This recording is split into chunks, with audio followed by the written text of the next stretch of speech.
nous, on croit au fameux en même temps. Je vous laisse lire en même temps si vous voulez regarder, mais en fait, notre thèse, c'est de se dire que quand on commence l'immobilier, on investit sur de l'habitation, sur du résidentiel. En témoigne la salle, vous êtes une quarantaine. Sur les 40 personnes qui sont là, il y a au moins 2 tiers, sinon les 3 quarts qui ont commencé, et je pense d'ailleurs que 90%, peut-être même 100% a commencé par l'habitation, et après il y en a certains qui ont continué sur l'immobilier commercial, mais souvent quand on commence, on fait de l'habitation. Bon, c'est assez simple, hein, pourquoi on fait ce choix-là? Parce qu'on se projette plus facilement et on voit comment ça peut se mettre en place rapidement, on a déjà loué un logement, et donc on voit comment c'est, ou alors quelqu'un de notre famille a déjà loué un logement. Quand on continue l'investissement immobilier, souvent on s'oriente vers du commercial. Quand vous regardez, si je vous parle de SCPI ou je vous parle de grosses foncières, la plupart du temps ils font de l'immobilier commercial, donc ils achètent des bureaux, ils achètent des entrepôts, ils achètent des locaux d'activité. Pourquoi ils font ce choix-là? Parce qu'en termes de gestion, en tout cas en France, parce que si on regarde les SCPI allemandes, il y a une proportion d'habitation qui est nettement plus importante. Mais la réglementation en France fait qu'on a un choix politique où on se dit, enfin notre État, Constitution, fait que quand on protège la partie la plus faible. Et lorsqu'on est sur l'habitation qu'on loue à des personnes physiques, on est sur le bail de la loi de 89, et donc là, on protège le locataire. Alors que quand on est sur du bail commercial ou du bail civil, on va considérer, et en particulier sur du bail commercial, qu'on est en B2B, on n'est pas en B2C, donc business to business, personne morale à personne morale, éventuellement personne physique propriétaire à personne morale, mais pas B2C, donc business to consumer, et là, on va être par exemple personne morale SCI ou personne physique avec une autre personne physique. Donc, quand on fait du B2C, qu'on loue à monsieur, madame, tout le monde, vous, moi, on est locataire d'un bien, on est protégé par le droit français et notamment par le bail de loi de 89. C'est pour ça qu'on dit, il peut y avoir des impayés, on met du temps à mettre le locataire dehors, il peut rendre le logement dans un mauvais état, etc.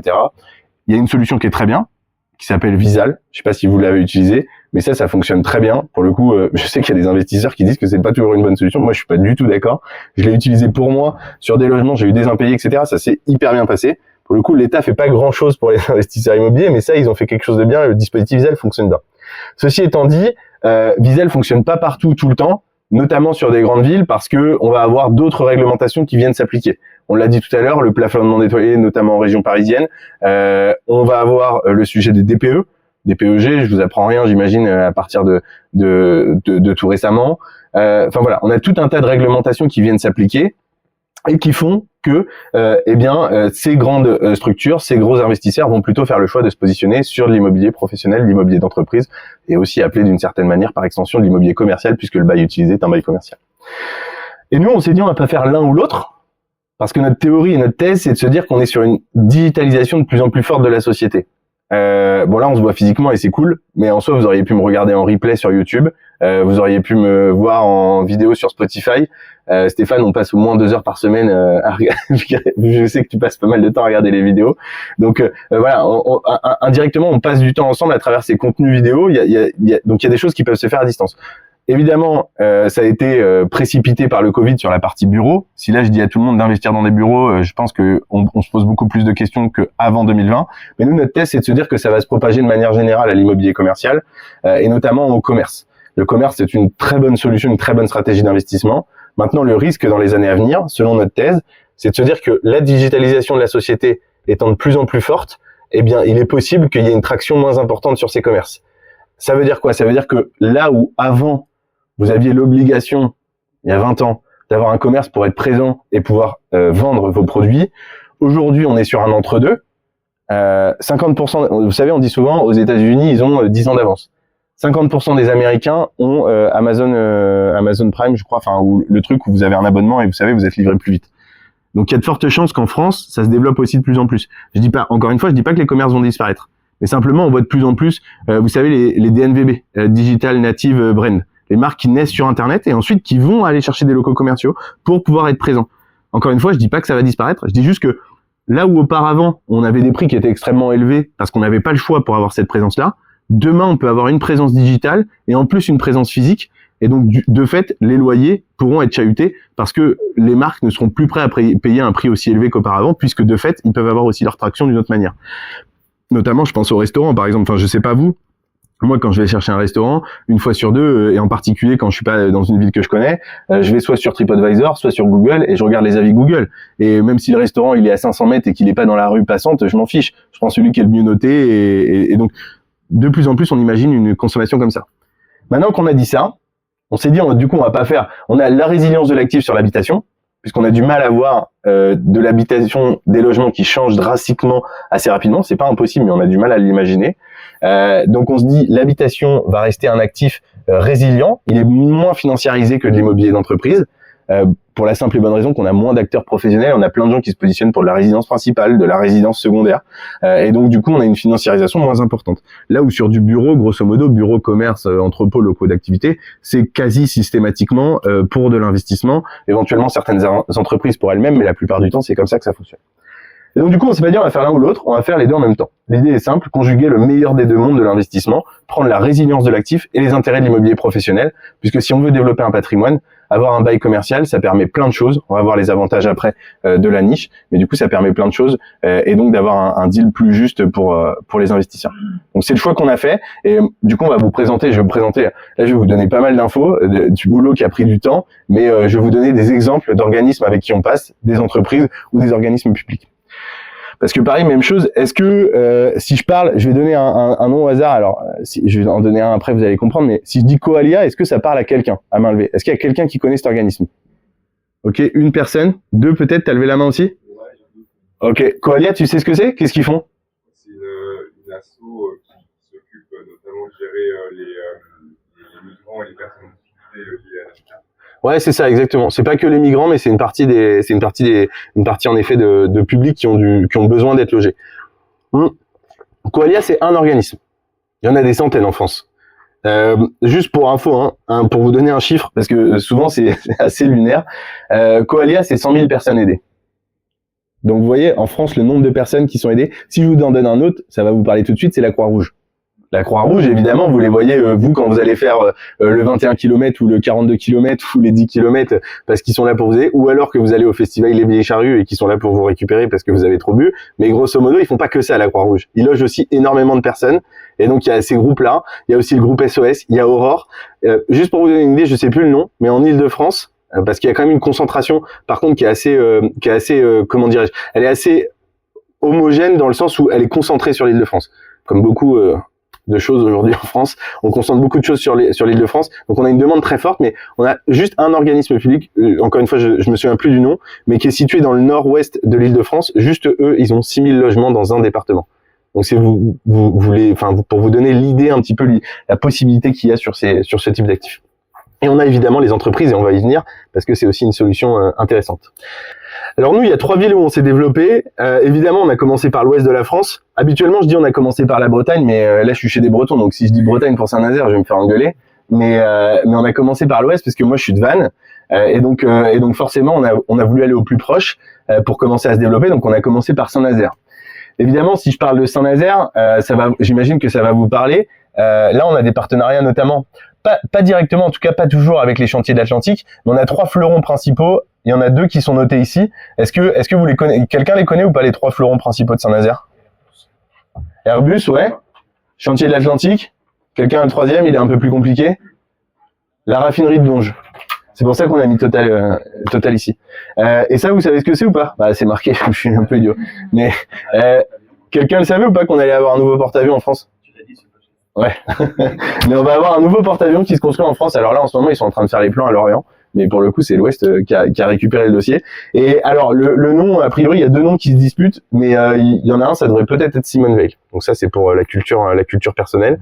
Mais du coup, on a un nouveau porte-avions qui va se construire. Jusqu'à 2035, ça, c'est ce qui est annoncé. On aura probablement un peu de retard. Et la mise en service en 2038. Ça veut dire que du coup, on aura forcément un peu de business sur cette partie-là. Donc, on a les chantiers de l'Atlantique, la raffinerie de Donge, Airbus, 3 mastodontes qui sont présents sur une ville comme Saint-Nazaire. Et donc, de fait, en fait, on a énormément d'entreprises. Est-ce qu'il y a des gens qui ont investi à Saint-Nazaire ici ou pas du tout? Quelqu'un a investi à Saint-Nazaire? Ah, c'est marrant. Ok. Bon, bah, du coup, Saint-Nazaire, c'est une ville, en termes d'investissement. Vous avez tous investi, grosso modo, autour de Rennes, c'est ça?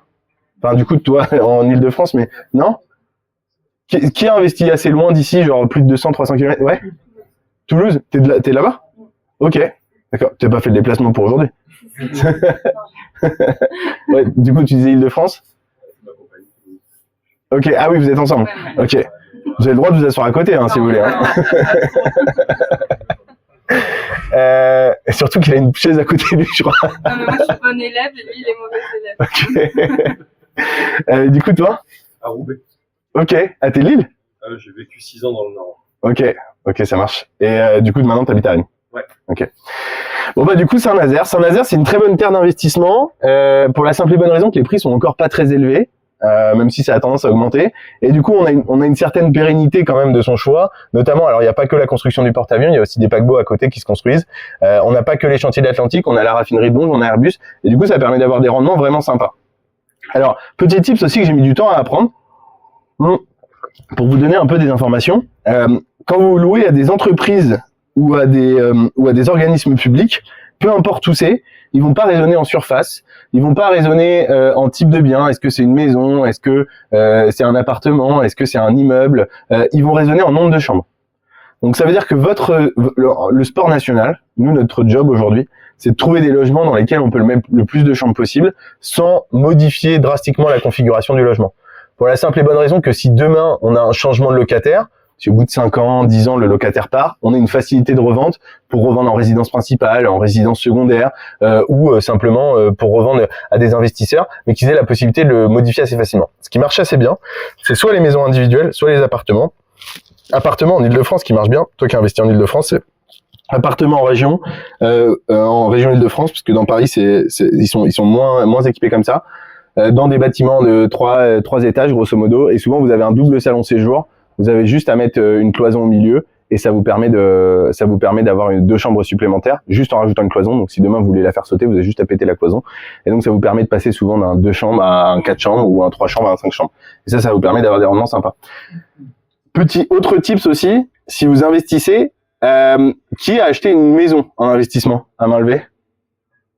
Ok, une bonne moitié quand même. Une petite moitié. Ok. C'est pas idiot. Est-ce que vous savez pourquoi le fait d'avoir acheté une maison, c'est plutôt une bonne idée?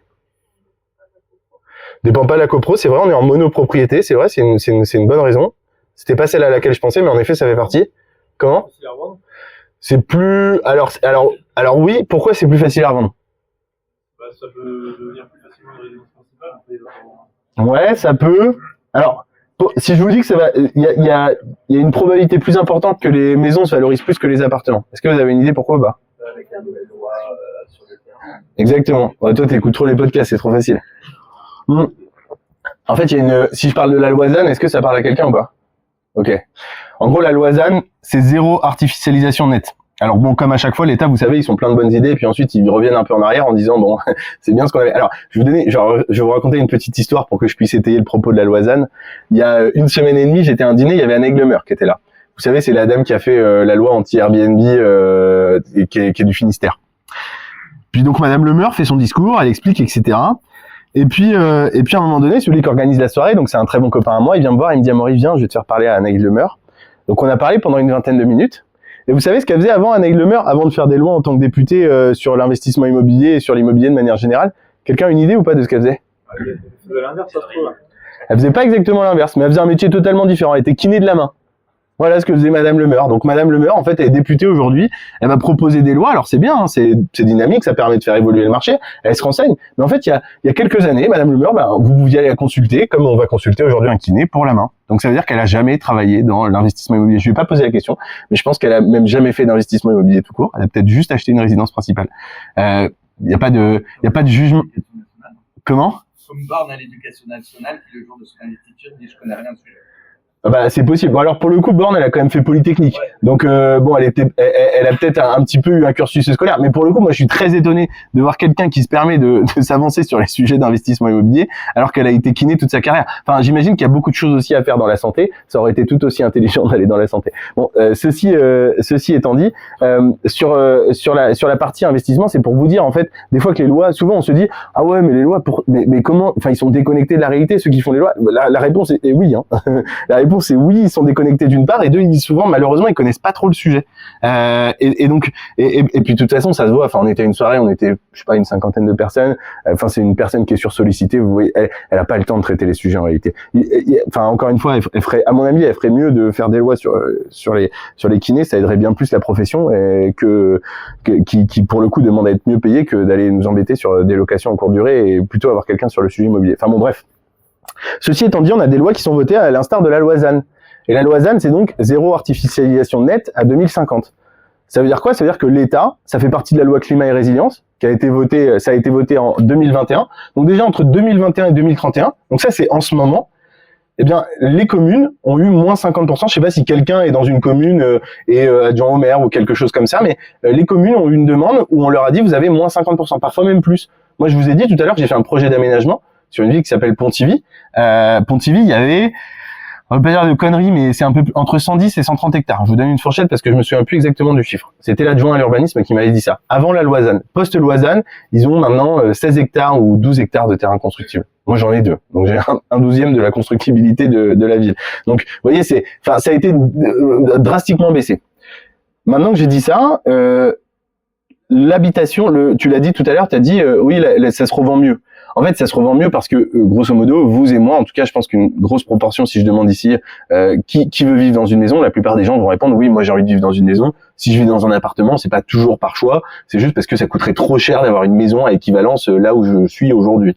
Et donc, en fait, la maison est l'endroit dans lequel la plupart des Français veulent vivre. Pour autant, on se dirige vers une évolution. Ça, pour le coup, c'est pas forcément une mauvaise chose sur la partie impact environnemental.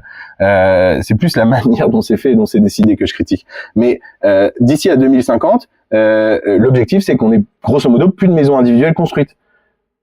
Donc ça veut dire quoi? Ça veut dire que il va y avoir de moins en moins, voire même plus de maisons construites. Donc si vous investissez dans un bien immobilier que vous avez vocation à le garder sur le long terme, il y a de fortes chances qu'il se valorise dans le temps, puisque de fait, moins de produits, plus de demandes, et ça va augmenter le prix. Donc voilà, ça c'était le petit sujet sur le choix entre un appartement ou une maison individuelle. Vous avez donc des entreprises qui peuvent se positionner à travers un bail, on va le voir après. Ça c'est sur Saint-Nazaire. Je vous donne des exemples. Souvent c'est des prestataires de ces entreprises-là. C'est pas les entreprises qui vous louent directement, c'est souvent des prestataires. Mais bon, prestataires de Chantier de l'Atlantique, c'est des entreprises qui embauchent 1000 personnes. Donc voilà. Nantes, vous avez aussi Airbus qui est présent et vous avez de la sous-location. Ça a été dit tout à l'heure, je crois, des sociétés de sous-location qui peuvent se porter locataires aussi de votre bien. Souvent, ça peut faire peur, mais si la société fonctionne bien, ça peut être une bonne stratégie pour pas s'embêter et le louer soi-même en location courte durée. Le louer à une société de sous-location, enfin, je sais pas dans quelle mesure t'en es. Alors, j'ai pas bien compris tout à l'heure, tu disais, c'est toi qui es sous-loueur et tu sous-loues à toi-même, c'est ça? Non, c'est pas ça. J'ai une société de sous-location, je loue à des propriétaires et après je reloue à des sociétés. Ok. Ok, je connais pas monsieur, mais du coup, ça se trouve, ça peut être une bonne stratégie de lui louer ses logements. Souvent, on a un peu peur, mais ça peut être une bonne stratégie pour louer son logement, puisque si on contractualise bien avec le sous-loueur, vous pouvez être relativement protégé. Et lui, après, c'est son job d'avoir le bien qui est dans un bon état. Donc ça, c'est pour l'exemple pour Nantes. Les organismes publics, vous verrez, après, c'est sur toutes les villes. Donc c'est pour ça que j'ai pas mis chaque ville pour chaque organisme public. Après, vous avez Paris aussi. Alors, je mets que Paris, mais ça peut aussi être l'Île-de-France. Là, vous avez tout un tas d'acteurs. Vous avez Blablacar, vous avez L'Oréal, Welcome to the Jungle, Flex Living, qui est une entreprise qui finalement va louer votre logement dans la perspective de le sous-louer, de sous-louer derrière à des entreprises et des grosses boîtes. Eux, c'est carrément leur job. Ils font que ça. Et donc, ils louent à des boîtes, notamment, alors je sais pas s'ils sont encore partenaires de Blablacar, L'Oréal, je suis quasi sûr, mais en fait, Blablacar, par exemple, c'est ce que je disais en début d'intervention. Vous avez de plus en plus de boîtes qui font pas forcément le choix d'avoir des actifs de bureau, d'avoir des bureaux constamment, et donc qui ont des équipes qui sont en remote, qui sont en télétravail. Et ces équipes-là vont être partout en France. Vous avez des développeurs de Blablacar qui sont à Lyon, d'autres qui sont à Bordeaux. Et donc ces personnes-là, Blablacar va leur dire, ça serait bien que tu reviennes 1 ou 2 jours par semaine à Paris. Et donc pendant qu'ils reviennent ces journées-là à Paris, on a besoin de les loger. Ou parfois ça peut même être des missions. On a besoin de toi pendant 6 mois dans les bureaux à Paris. Le reste du temps, tu peux être ailleurs si tu veux. Et donc ces boîtes-là, L'Oréal, c'est pareil. Et elles ont besoin d'avoir des logements. Alors vous allez me dire, oui, mais il y a des hôtels. La réponse est oui, il y a des hôtels. Mais entre un hôtel et un appartement, un hôtel à Paris, c'est minimum 150-200 euros la nuit. Et puis un appartement, lycée au mois, ça vous fait entre 40 et 50 euros la nuit. Donc l'entreprise, elle est là pour gagner de l'argent. Si vous avez des prestations qui sont cohérentes, eh bien pour le coup, ça peut les intéresser. Et on rentre moins dans le giron on rentre pas dans le giron de la loi comme de la location courte durée. On est sur de la location moyenne durée, voire de la location longue durée, et notamment sur le bail avec lequel on souscrit. Donc pour le coup, on rentre pas dans ces réglementations-là. Après, on a les organismes publics. Donc ça, c'est les fameux organismes dont je vous parlais tout à l'heure. Est-ce que l'ARCAT, quelqu'un sait ce qu'ils font? Vous voyez, l'ARCAT, on leur a loué 14 chambres et c'est un organisme qui loge les malades du sida. Souvent, vous voyez, on sait pas, mais il y a des personnes qui peuvent avoir le sida et puis j'imagine qu'ils ont besoin d'être logés parce qu'on n'a pas suffisamment de chambres dans les hôpitaux. J'avoue, je connais pas parfaitement le sujet, mais de ce que j'ai compris, ils s'occupent de loger ces malades-là qui peuvent en avoir le besoin. On a, vous voyez, autre public souvent qu'on ignore, mais qu'on ne côtoie pas, ou en tout cas on ne sait pas ce qui se passe, c'est les femmes battues. Il y a beaucoup de femmes battues en France aujourd'hui qui sont logées par des organismes publics parce qu'elles ont besoin d'être logées quelque part.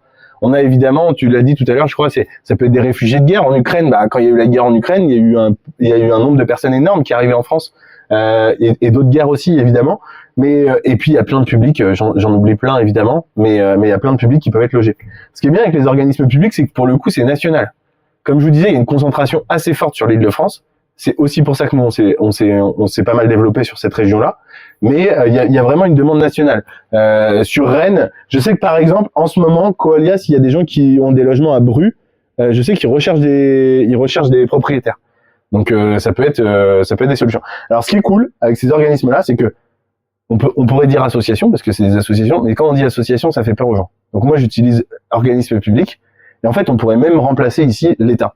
Parce qu'en réalité, ces associations-là, elles sont financées par l'État. C'est-à-dire que vous et moi, en payant des impôts, eh bien, tous les mois, on loge j'ai pas le chiffre exact, mais centaines de milliers, probablement millions de personnes. Et quand je dis loger, c'est pas juste payer la CAF ou les APL ou ce genre de choses. C'est vraiment loger. C'est-à-dire que le loyer est payé par l'organisme. Parfois qui est lui-même demande à ces personnes-là de lui payer quelque chose. Mais du coup, c'est vraiment l'organisme, donc indirectement l'État, qui est votre locataire, qui loue votre logement et qui s'engage en général sur du long terme. Ils n'ont pas vocation à aller chercher des logements. En général, quand on leur demande, ils vous disent non, mais moi je reste 10-15 ans minimum. J'ai pas vocation à bouger. C'est plus facile pour eux. Ils ont leurs bureaux qui sont à certains endroits. Ils veulent chercher pas trop loin de leur bureau parce qu'en fait, c'est aussi pour ça qu'il y a beaucoup de demandes en Île-de-France. C'est parce qu'en fait, ils ont des bureaux à certains endroits et en fait, ils vont voir de manière régulière le public. C'est pas tout le temps le cas. C'est pas tous les organismes qui fonctionnent comme ça, mais une partie des organismes fonctionnent comme ça. Si je vous dis, alors bail notarié, en réalité, vous pouvez le faire aussi sur un bail d'habitation. Est-ce que quelqu'un sait ce que c'est un bail notarié ou pas? Est-ce qu'il y a un notaire ou une notaire ici? Personne? Est-ce que quelqu'un sait ce que c'est un bail notarié ou pas? Ouais? Tu sais ce que c'est? Un bail fait par un notaire. Ouais, exactement. Exactement. Exactement. Et pourquoi on le fait dans le commerce et pas dans l'habitation? On peut le faire dans l'habitation, mais dans le commerce, ça peut être pris en charge par le bailleur. Alors oui, par le bailleur ou par le locataire, j'imagine que tu voulais dire le locataire. Mais est-ce que tu sais pourquoi c'est plus fait dans la partie commerciale que dans la partie d'habitation? On met ce qu'on veut dans la partie commerciale. Ouais. L'accompagnement juridique est intéressant. Alors il y a de ça, en effet, mais il y a un autre sujet très important. Quelqu'un a la réponse ou pas? Ouais, vas-y, tu levais la main. Chercher les sous directement sur le compte. S'il y a des dépôts de paiement. Alors, en fait, t'as la force exécutoire avec un bail notarié, donc tu gagnes du temps, en effet. T'as pas forcément besoin de demander à un juge, c'est l'intérêt du notaire, vu que c'est un officier ministériel, il a la force exécutoire. Mais c'est pas la raison pour laquelle c'est une des raisons qui fait que le bail notarié est intéressant à signer. Mais pourquoi il est signé plutôt dans l'immobilier commercial, avec un bail commercial et pas un bail d'habitation? Tu levais la main? Ah bah non, c'est pour la force exécutoire. Ok. Personne n'a la réponse? Bon, vous voyez, vous investissez, vous avez encore des choses à apprendre, hein.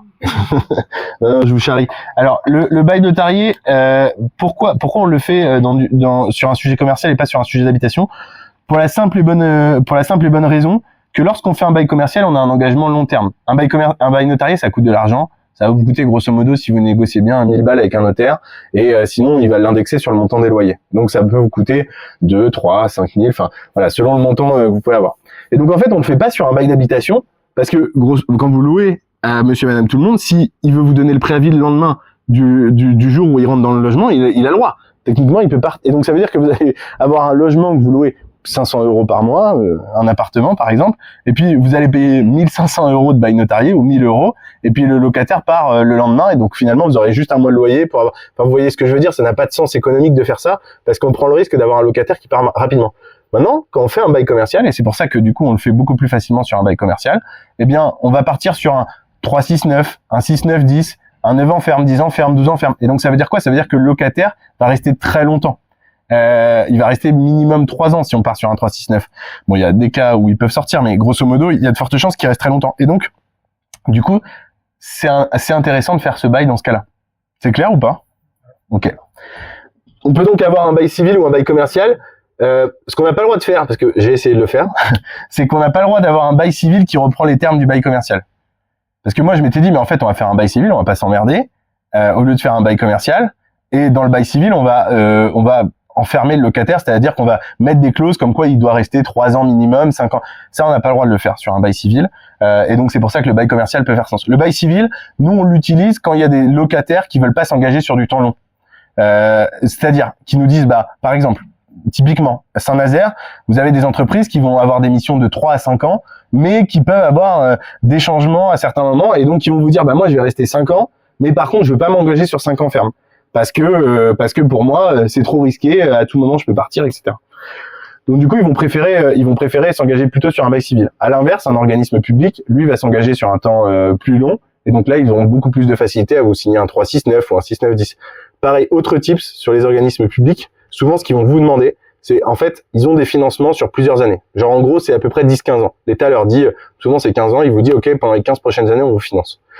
Sauf que l'État, tous les ans, a le droit de dire, l'année prochaine, on vous finance pas finalement. C'est-à-dire qu'ils vous disent, on part pour 15 ans, et en fait, au bout de 5 ans, ils vous disent, on a restriction budgétaire, changement de, de président de la République ou de ministre qui s'occupe de ça, et donc l'année prochaine, on arrête de vous financer.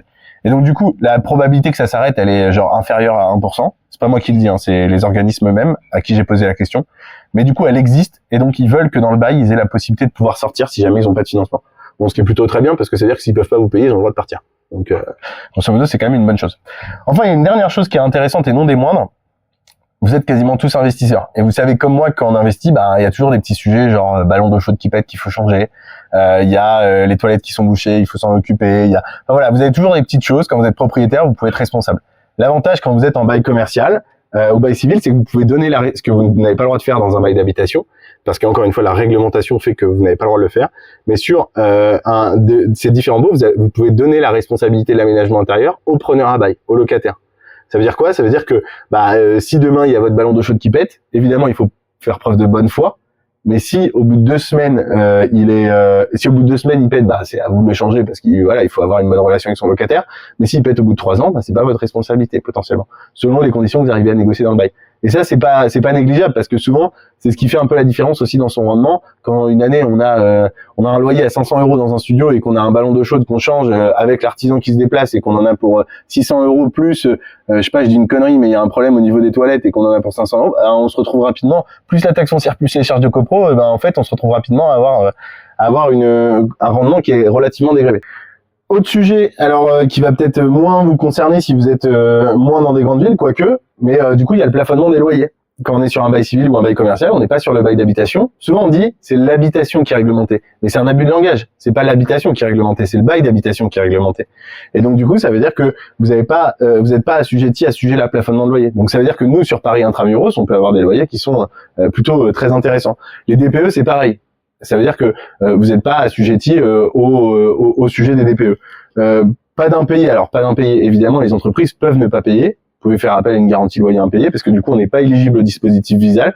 Peut-être un point, je l'ai pas mis, mais peut-être le point négatif de cette stratégie, c'est que on peut pas faire appel au dispositif Visal, ce qu'on peut faire dans l'habitation. Ce qui est quand même un dispositif, pour moi en tout cas, qui fonctionne très bien. Mais par contre, quand vous louez à l'État, là pour le coup. J'ai demandé à toutes les personnes que je connais qui le font depuis des années, personne n'a eu des impayés. Je vais même vous dire, vous allez rigoler, si vous avez des logements en location, j'ai une dame avec qui je travaille là, qui nous apporte des affaires en Île-de-France, et puis je lui parlais justement des organismes, et elle me dit oui, c'est vrai que les organismes, franchement, c'est un bon truc et tout, machin. Parce qu'en fait, on leur a acheté un appartement, donc c'est une agence qui nous a envoyé ça, leur a acheté un appartement, et puis ils le louaient 1400 €. Et puis en fait, elle sait très bien qu'ils louent à la chambre, les organismes. Je lui ai dit, mais le salon de séjour, on pouvait faire 2 chambres, pourquoi vous l'avez pas fait? J'y ai pas pensé et tout. Je dis, mais pourquoi vous développez pas plus ça? C'est vrai qu'on n'y a pas pensé et tout. Bon, ok, pourquoi pas. Et puis du coup, je lui parle des organismes et elle me dit, ouais, c'est vrai que les organismes, c'est super. Bon, des fois, c'est vrai que pour les paiements, c'est très rare, mais ça peut arriver. Je lui dis, bon, vous avez déjà eu des galères? Du coup, je me renseigne, quoi. Je me dis, putain, quelqu'un qui me dit que, en fait, il peut y avoir des galères. Elle me dit, ouais, des fois, ils payent pas le jour même, on est obligé on a le paiement le lendemain et tout. Je dis, bon, ça va, alors.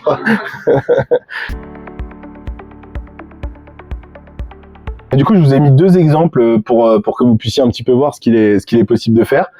Donc, vous avez un projet là, c'est une maison individuelle sur Saint-Nazaire en l'occurrence, avec un rendement, alors pour le coup qui est plus réaliste, hein, enfin qui est plus réaliste. Non pas qu'il soit pas plus réaliste, celui que je vous ai donné tout à l'heure à 17%, mais c'est la première fois depuis que je fais ça où je vois un rendement aussi élevé. En réalité, on est plutôt entre 8 et 10%. Hein. Il faut faire preuve de pragmatisme. Pour le coup, c'est plus la réalité du marché.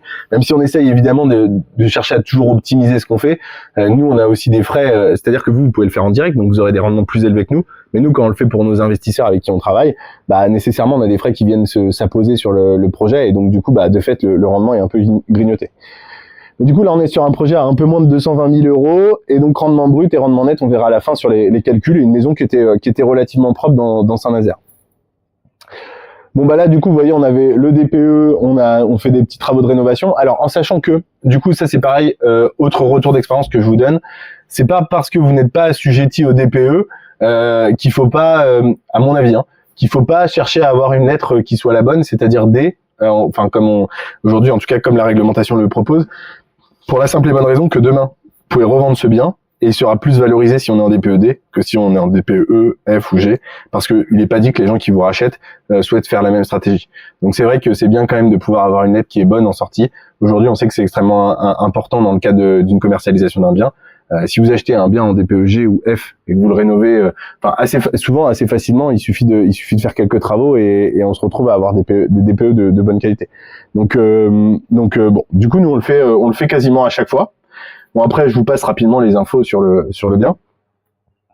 En Ile-de-France, vous avez des trucs pas mal aussi à faire, c'est avec le Grand Paris. Là on a fait une maison la semaine dernière, un projet de maison à Antony, et vous voyez on a le métro 18 qui s'ouvre à côté. Vous savez, le métro 18, c'est celui qui va faire tout le tour de Paris. Donc vous avez aussi de la valorisation à aller chercher pour ceux qui... Parce que bon, Rennes, vous êtes pas loin, vous êtes à 1h30, donc si jamais vous voulez investir dans ce secteur-là, c'est vrai qu'il y a pas mal de demandes. Donc là, après, sur le projet, comment ça se détaille? Bah, vous avez le prix d'achat FAI, les frais de notaire estimés sur l'opération, frais de chasse. Donc nous, je l'ai pas dit, mais du coup, en termes de si jamais vous souhaitez pas le faire en direct et que vous souhaitez déléguer, c'est un peu l'instant pub, mais si vous souhaitez déléguer cette recherche, nous, on s'occupe de la chasse immobilière, on prend 5% TTC du prix net vendeur, ce qui fait en l'occurrence 8 250 €. On avait pour 15 000 € de travaux, 3 000 € d'ameublement, parce que là, du coup, à Saint-Nazaire, je crois que je le disais tout à l'heure, mais du coup, on loue plus à des entreprises à Saint-Nazaire. On a aussi des organismes publics avec qui on travaille, mais c'est une majorité d'entreprises. Forfait clé en main. Donc le clé en main, c'est le suivi des travaux, suivi de l'ameublement, mise en place du premier locataire. On prend 5 900 € si le projet est à moins de 200 000 €, le projet FAI, et on prend 9 900 € si le projet est à plus de 200 000 €. Objectif de loyer annuel. Donc vous voyez, on a des loyers qui sont plutôt conséquents. On est à 18 000 € hors charge annuelle. Charge de copropriété, il y en a pas parce qu'on est sur une maison individuelle. Charge complémentaire, donc eau, électricité prise en charge par le locataire. Assurance propriétaire non occupant. Taxe foncière. Là, dans ce projet-là, je crois qu'on l'a pas, comment dirais-je, on l'a pas refacturé. En gros, on arrive à un rendement autour des 8%, c'est ce qu'il faut garder. Et 8% avec nos frais, si vous faites du 25 ans, même sans apport ou avec 15% d'apport, c'est ce qui est un peu, nous, c'est ce qu'on constate aujourd'hui. Tiens, d'ailleurs, souvent, une question qu'on me pose, c'est quoi les taux actuels? C'est vrai qu'on fait pas mal de projets. En ce moment, on est autour entre 3 et 3,2, selon les partenaires. Si vous investissez vous en tant que personne physique, et si vous investissez à travers une SCI, si vous êtes montage qui fonctionne bien, si vous êtes entrepreneur, c'est société commerciale excédentaire détenue par une holding qui investit en SCI à l'IS. Et là, on va être plutôt entre 3,5 et 3,8 si vous faites ce choix d'investissement. Et donc, en gros, à 8%, bon, on voit pas la ligne du coup qui s'affiche, mais ça faisait 90 € de cash flow, donc on est sur une opération qui s'autofinance. Ça, c'est un projet qu'on a fait à Paris, qui est en cours pour le coup. On est dans le 13e, au pied du métro, à côté du quartier chinois, pour ceux qui connaissent. On est à 404 000 € grosso modo. On a un rendement un peu plus faible. Pour le coup, c'est le projet, je crois, qu'on a fait avec le plus faible rendement. Mais c'était un appartement. Alors là, pour le coup, qu'on a bien optimisé. C'est Chloé qui a fait les plans. On est à 43 mètres carrés et on a mis 3 chambres. Donc, vous voyez, on a optimisé plus. Il y a qu'une cuisine pour l'espace commun. En sachant que, du coup, moi, ce que je me dis, c'est que, en réalité, on modifie pas tant que ça. On refait l'appart parce qu'en vrai, il est un peu, ça se voit pas trop sur les photos, mais il est pas zinzin. Donc, en fait, on le remet tout au propre. Donc, ça, c'est cool. Mais par contre, si demain, des personnes veulent l'acheter en résidence principale, en fait, il a été étudié d'une certaine manière où on a juste à faire tomber la cloison et du coup, l'espace de vie, il passe de je sais pas, la cuisine, elle fait combien, 5 mètres carrés, quelque chose comme ça, à 15 mètres ou 16 mètres carrés. Enfin, ça fait quelque chose de tout à fait cohérent, quoi. Donc voilà. Là, ouais, salle de bain partagée, toilette partagée. En fait, finalement, notre stratégie, c'est de la colocation sans les emmerdes de la colocation, hein, grosso modo. Enfin, ceux qui font de la coloc, ils savent ce que je dis, quoi. Vous avez du turnover, on n'en parle jamais, mais en réalité, il y a toujours un petit peu de vacances, sauf si vous êtes sur des zones très tendues. Mais nous, on en a des colocs à Nantes en gestion, parce qu'on en avait récupéré d'une précédente activité. Et les loyers sont trop élevés pour mettre des organismes. Il y a de la vacance locative. La réalité, c'est qu'il y a de la vacance locative, faut s'en occuper. Bon. Mais après, c'est une stratégie qui permet d'optimiser et qui est intéressante aussi. Dans Paris, c'est organisme ou entreprise, ça peut être les deux. Paris, il y a de tout là. Pour le coup, en gros, ça dépend du propriétaire. Le propriétaire, on lui dit, soit tu prends ton 7-8% de rendement et on te met un organisme qui va rester probablement 10 ans, soit tu veux augmenter, par contre, tu acceptes d'avoir des aléas parce que l'entreprise, elle s'engagera pas sur du long terme. Mais les loyers, tu peux. Une boîte qui a 3 chambres, 3 salariés et où ça joue. Pour autant, si ça fonctionne. Ah ouais, carrément. Ouais. Ils cherchent aussi bien souvent aussi du confort pour leur employé, c'est pour pas à l'hôtel, c'est pour avoir un peu mieux qu'un hôtel quand même. Bah écoute, nous en tout cas sur les locataires qu'on a, ils demandent pas d'avoir une salle de bain par chambre, etc. Et ça leur coûte nettement moins cher, tu vois. 1 000 € la chambre, enfin tu fais le calcul, une chambre à 200 balles, c'est 1 000 € pour 5 jours, quoi. Et là t'as 1 000 € pour un mois. Et là du coup on avait le projet, donc prix d'achat FAI 310 000, frais de notaire, frais de chasse, travaux. Il n'y a pas d'ameublement parce que du coup là l'idée c'est de louer un organisme public. On loue à l'ARCAT, on va louer à l'ARCAT en l'occurrence, donc les malades du sida. Forfait clé en main, et après l'objectif de loyer, donc ouais c'est ça, je crois qu'on a 850 la chambre, donc 850 x 3, ça doit faire 28 800. Et puis après vous avez toutes les infos, et là du coup on voit donc 15% d'apport sur 25 ans, ça permet d'avoir un petit cash flow sur l'opération. On est à 392 € pour ceux qui n'arrivent pas à lire.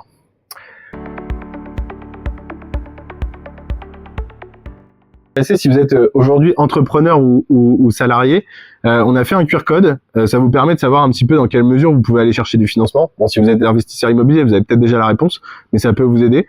Donc, vous avez le QR code qui est juste ici. Normalement, ça fonctionne bien. Et alors, si vous voulez, je vais juste avancer. On a je crois que c'est la slide d'après. Ah oui. Bah, après, vous aurez les deux QR codes. Je vais les laisser pendant les questions-réponses. Ça sera plus facile. Du coup, sur l'accompagnement, comment ça se passe concrètement? Je l'ai dit tout à l'heure, mais j'y reviens rapidement. C'est la définition de votre projet. Donc, en gros, c'est comprendre un petit peu ce que vous voulez faire. Nous, on a des organismes bancaires avec qui on travaille. On travaille pas avec des courtiers. J'ai rien contre les courtiers, mais à chaque fois qu'on a travaillé avec un courtier, on a été un peu déçus. Donc, du coup, on travaille directement avec les banquiers. Selon votre profil, on a banquier. On travaille par exemple avec AXA si vous êtes salarié, et on a une réponse assez rapide. Assez rapide, ça veut dire que quand il a pas la grippe, parce que cette semaine il avait la grippe, mais il nous répond sous 48 heures. Donc nous on peut vous accompagner sur le financement. Souvent on ignore un peu son financement, mais vous voyez par exemple si vous êtes propriétaire de votre résidence principale et que vous n'avez pas d'achat locatif à côté, ça se trouve vous avez une enveloppe que vous pouvez utiliser. Nous ce qu'on fait pas mal avec lui, c'est que on dit en fait vous avez changé d'avis, vous voulez louer votre résidence principale et acheter une autre résidence principale à côté. Ça vous permet d'aller chercher une enveloppe de financement. Et puis si vous avez un profil avec des moyens plus importants, on travaille avec banque privée Crédit Agricole et banque privée Caisse d'Épargne. Une fois qu'on a défini ça et qu'on sait ce que vous voulez, on vous fait des propositions. Donc là, comme disait Stéphane, on a sur notre site, si vous voulez regarder, on a déjà des liens sur notre marketplace pour voir un petit peu ce qu'on peut proposer. Négociation de l'offre jusqu'à l'acte authentique. Donc là, c'est sur la partie chasse immobilière. Ici, on s'arrête. C'est les fameux 5% TTC dont je parlais tout à l'heure. Si vous voulez gérer vous-même le clé en main, vous voulez faire les travaux, l'ameublement, ça arrive. Il y a certains propriétaires qui veulent le faire. Bon, souvent, quand on le fait une fois, si vous êtes investisseur et que vous l'avez fait par vous-même, en général, on le fait une fois et après, on n'a pas trop envie de le refaire. Enfin, en tout cas, moi, je l'ai fait pour moi et c'est vrai que si je peux éviter de le refaire, je préférerais ne pas le refaire. Et puis après, on peut s'occuper du suivi des travaux. Suivi des travaux, suivi de l'ameublement, mise en place du locataire, gestion locative. D'ailleurs, personne m'a posé la question, mais souvent on me la pose, donc j'y réponds. C'est souvent sur la partie locataire, on me dit bah ouais, mais si jamais vous n'avez pas d'organisme ou pas d'entreprise qui loue, comment ça se passe? Évidemment, si on est présent que sur Saint-Nazaire, Nantes et Paris, et l'Île-de-France, c'est parce que c'est là où on a tous nos partenariats avec les demandes et il y a beaucoup de demandes. Donc en fait, on sait que en faisant ça, on va y répondre et c'est d'ailleurs pour ça qu'on peut malheureusement pas, même si on est à Rennes aujourd'hui, on peut pas vous accompagner à Rennes parce qu'on n'a pas ces partenariats là. Et puis enfin, gestion locative si vous souhaitez nous la confier. Et vous pouvez, si vous avez des biens, nous les confier que en gestion locative, si vous voulez qu'on s'en occupe pour vous. Voilà, si vous voulez prendre rendez-vous et qu'on discute, il y a le QR code pour le Calendly. Et si jamais vous voulez tester votre capacité de financement, soit en tant que salarié, soit en tant qu'entrepreneur, vous avez le QR code ici.